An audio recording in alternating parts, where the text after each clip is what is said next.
It was named by the nomadic Ojibwe tribe. They called it Manitouwadge, Cave of the Great Spirit.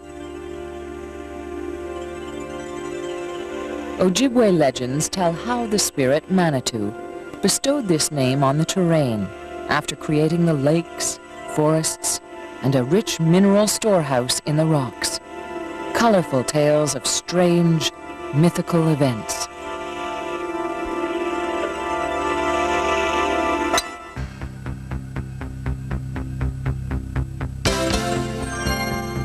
But in 1953, 3 weekend prospectors of undaunted spirit staked a mineral deposit that would lead to one of the major mining operations of its time. And no sooner had they emerged than 3 town trustees went into the bush. Trustees of a town that had no name, no streets or structures, no citizens, but a town that had built-in spirit and a great plan for the future.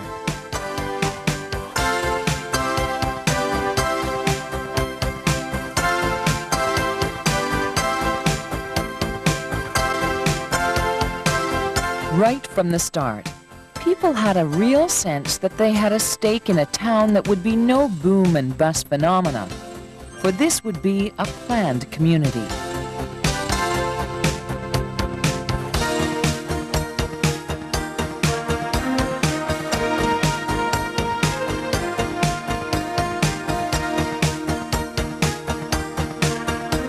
Peter McLeod was here right from the start and is still a resident here today. They didn't want to have a ramshackle, spread out shanty town along the highway, but they wanted to have a pretty well-planned little town. And the mining company itself was involved, the Mining Corporation of Canada, along with the government, and the whole town was laid out ahead of time as to where everything was going to be to make it a pretty little town, a carefully laid out town, and to foster good development. A town had to be made complete with schools, hospital, and retail facilities. It was quite a remarkable feat in the fact that so much was done in such a short period of time in terms of building the town and the fact that there was nothing here at all. Probably the reason why Manitouwadge is such a pretty little community today, the fact that they're following that plan right to this day, actually, in terms of any kind of development they do around the town.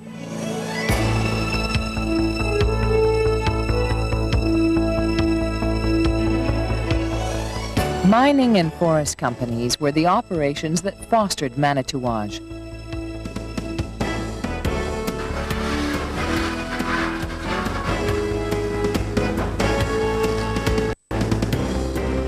Their generous assistance has been crucial in the town's development. But it's always been people who decided what the town needed that got the ball rolling. There were beneficial effects of programs that, for example, turned over home ownership to the tenants. The people started to take pride in ownerships. They started to grow trees, plant flowers, hedges, redecorating their houses, re-siding, repainting. Beautification was the big thing. My parents came over from Germany back in the 50s, and they, after a bit of stint in Geraldton, they moved here to Manitouwadge back in 1957, so they're one of the original pioneers of Manitouwadge. And so I was born in 1961 and continued to go to school here, and was, you know, true one of the first generation of people born in Manitouwadge. When we first moved to Manitouwadge, we came with the understanding that we would stay for 2 years. Having been born and raised in a larger community, we both felt that we wanted to return to a larger setting. After 2 years, we were getting a little comfortable and stayed the 3rd year. After the 4th year, we were hooked. We love Manitouwadge. It obviously, after 28 years, it is our home. This blend of modern town facilities and unspoiled nature is situated a mere 50 kilometers of good road north of the Trans-Canada Highway, just as it rounds the scenic north shore of Lake Superior.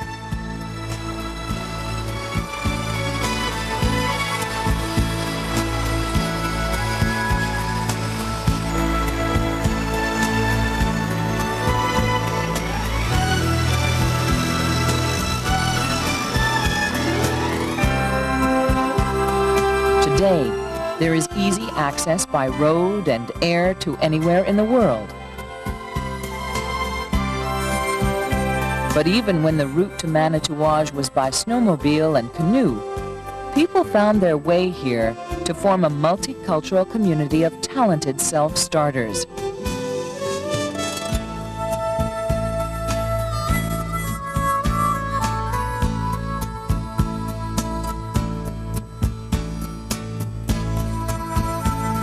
Today, that pioneering spirit is reflected in town events like Rendezvous Days and Winter Carnival. And some of the over 60 cultural and recreational activities find a home at the community center. And the community center is a good example of the unique relationship between companies and community. I'm the Director of Parks, Culture and Recreation and head up the Recreation Department on behalf of the municipality. Our role is to make people's lives a little bit easier, make people's lives a little bit more fun in the community. We work with individuals and with groups within the community to help provide a wide variety of activities for the residents. We have short summers, long winters, we have isolation, we have people who have moved from larger centers and have been used to a more commercial-oriented recreation, and our role is to help them have a little bit easier life and have a little bit more fun living in the north.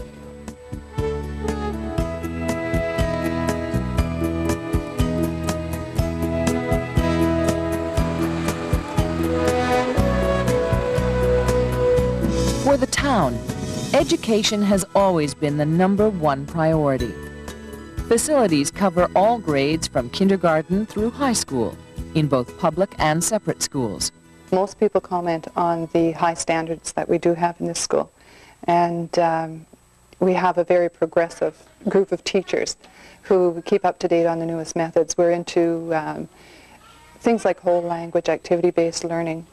The board spends a lot of dollars on professional development for its teachers, and so we are a progressive school with high standards. So I would think because of the programs that we are able to offer in the school, and the money that the board puts into its schools, I think we're really well suited to promoting a higher education for our children.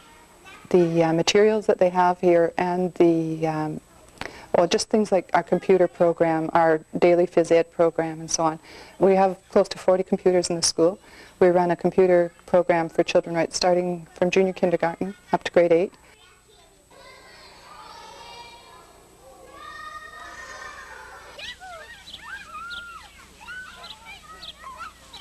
And no other school could ask for a more accessible natural science lab.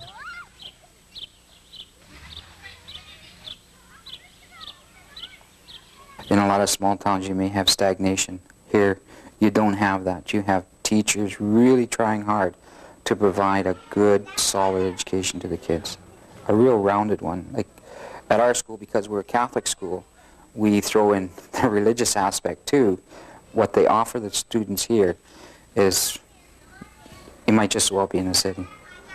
You may not have as many choices, but you have the same, if not more, dedication. People are here for a reason, and they're here to work, and they're here to have fun, and they're here to give the best they can. And what I see is there's not too many people that leave, because I have teachers on staff that are here 20, 25, 27 years. And that's a long time to be in one school.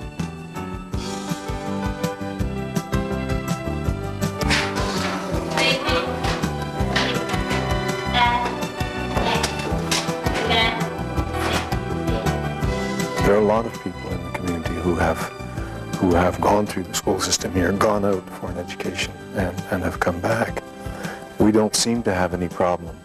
We've been able to get people into very demanding programs at Waterloo, for example, and the co-op engineering, and the University of Toronto and Queen's and so on. And we haven't had problems getting people into these schools. So we have to believe that our standards are pretty good. And any reports that we get back from those communities tell us that as well. And some of the students come back and say, yes, we were pretty well prepared to do this or that or the other thing. And these things can take many directions. Vous êtes prêts?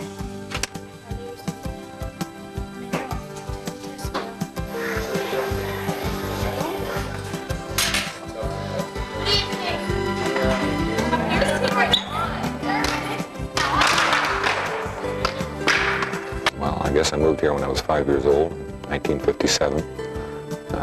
All my education was done here, and moved off to university and kept coming back, working for a year, going to school for a year, and ended up coming back here to teach.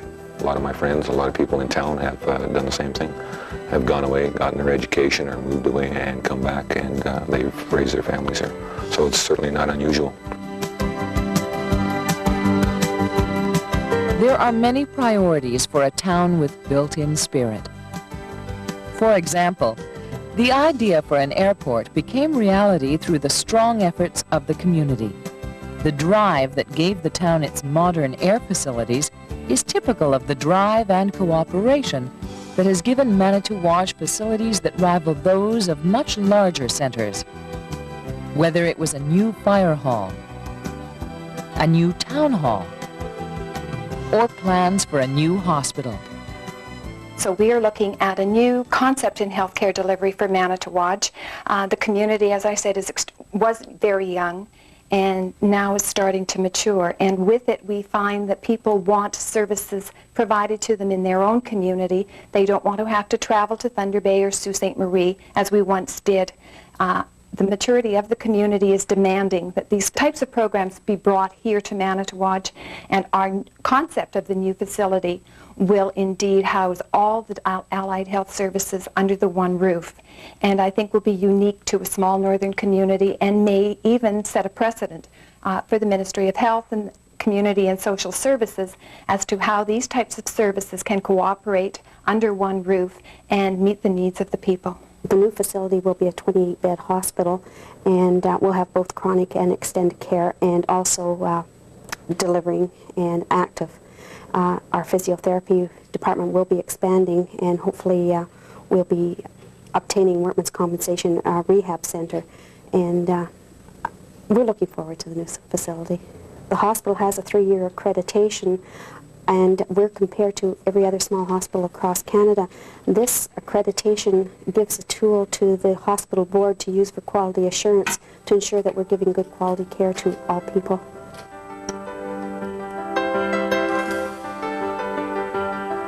Thanks to the foresight of the original planners and the way the town has implemented their guidelines, growth from Manitouwadge has always been a positive process.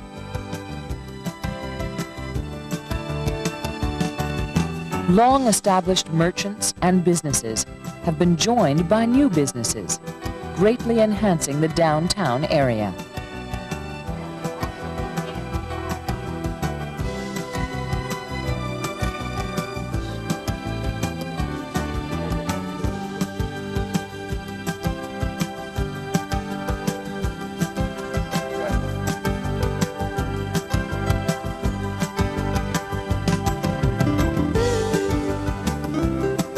Since coming to Manitouwadge, business has proved extremely well. I have gone from moving in a older trailer to this present facility now, somewhat doubling my space, and at the same time almost tripling sales. So it has been a very astute move from a business standpoint. The people of Manitouwadge are pretty good for supporting the local businesses in town, so, you know, and they're friendly and they like the personal touch. Yes, there's quite a few business opportunities in this town. There's garages, for one thing. I know we could use a couple full-fledged garages in this town right now, and everyone basically is working, which is makes it a very nice town to even be in business in. But perhaps the best example of Manitouwadge's concept at work came in 1985. In what was both a compliment and a challenge to the town concept, Noranda selected Manitouwadge as home for the staff of a new mining enterprise. Follow the yellow brick road, and you will meet up not with munchkins, but rather with a giant, the Golden Giant Mine, and the people who make it all work. In the mid-'80s, Noranda launched a major gold mining operation at Hemlo.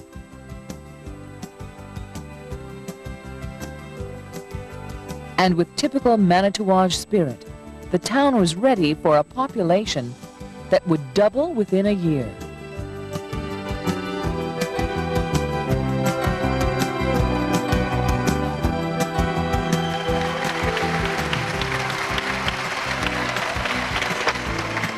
Manitouwadge has generated the momentum to actively shape its own destiny. Many people from many places have chosen to be part of that destiny. If you want to move somewhere, you can't be guaranteed that you're going to have everything you want, or you're going to have a guaranteed life, a job for life. You have to take those chances. And but for bringing up a family or comfortable living, I think Manitouwadge is typically a nice community. It would have everything that I would want if I were considering a move. My wife, my family, we just love it here. We just came from a small town to a bigger town, and there's a lot more things to do here. There's a ski hill, something I've never done before, and got into curling this year. There's a lot of things to do for the little kids. My boy's 4 years old, my daughter's 2 years old. It's just great. It's great for a young family to come here. There's so much to do, you know, fishing, hunting, you name it, we got it.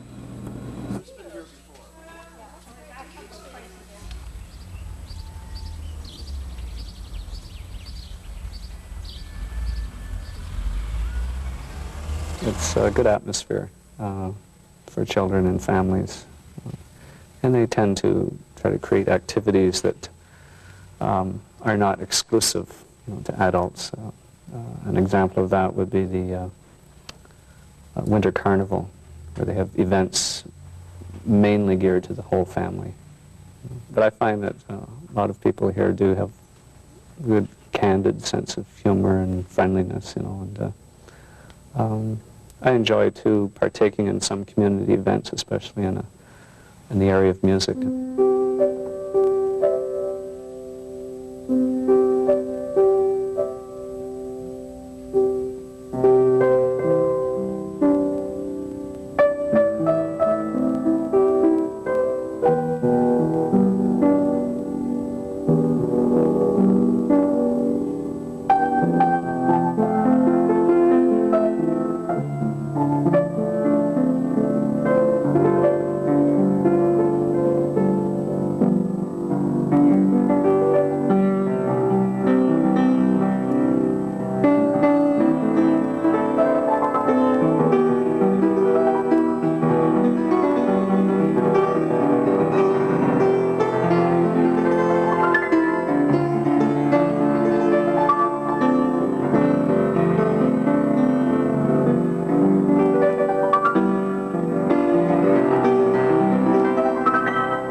People make the difference everywhere you go. And I have kids in university in Ottawa. It's nice to go down there, but I just really love to come home. People in Manitouwadge are not just a group of individuals. They're more in the concept that it's a total neighborhood package here. To the children, to the grandfathers, to the mothers and dads, and everybody's a neighbor, and I might even hazard a guess, a friend. I think so. We got lots of things to offer. We got lots of land. We got water. We got everything. We got the people. And myself, I'm in here for 31 years, and I will never turn back and say I will leave Manitouwadge. I call this my town, and I wish them to accept the same invitation I said for me. After all, Manitouwadge was conceived as a model of what life in the North can aspire to, and companies and community are proud that what they have achieved measures up to the great spirit of Manitouwadge.